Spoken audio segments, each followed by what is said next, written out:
Кеш жарық, қазақтарым. Мен міне бүгін бір жұмыстармен Петропавл қаласына келбем. Мынандай масқара көрдім міне. Петропавл қаласында мында бір училище бар екен. Гуманитарный технический колледж дейді. Қазақша айтқанда гуманитарлық техникалық колледжі. Бұлай қарасаң, енді ол колледждің аты бұлай жазған: в память 300 лет царствования дома Романовых дейді. 1613-1913 жыл дейді. Сонда бұлай, мынау бұрын совет үкіметінің кезінде бұл никак қойылмады. Мына жерде болма. Мынау біздің тәуелсіздік алғандың кезде содан кейін жасалған колледж ғой, тәуелсіздік.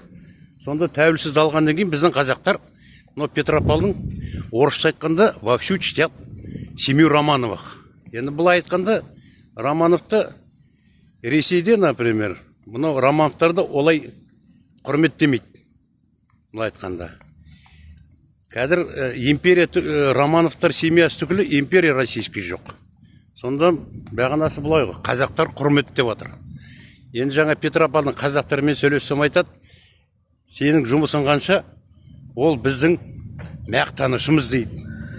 Сонда өздеріңіз ойлаңыздар, мынау масқара ғой. Мынаның атын, например, колледж ремесленный Қонаев аты, басқа біздің нелер бар.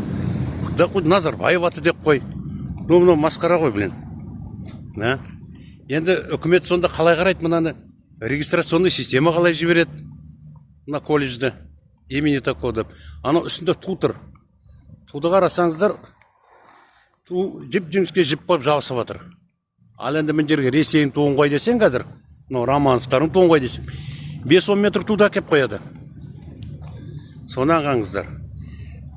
Мағынасы бұлай ғой, мынау Петропавлдың қазақтары мақтаныш қылады. Мақтаныш қылғаннан кейін сонда қалай біз Петропавлды Қызылжар қыламыз деп айтады.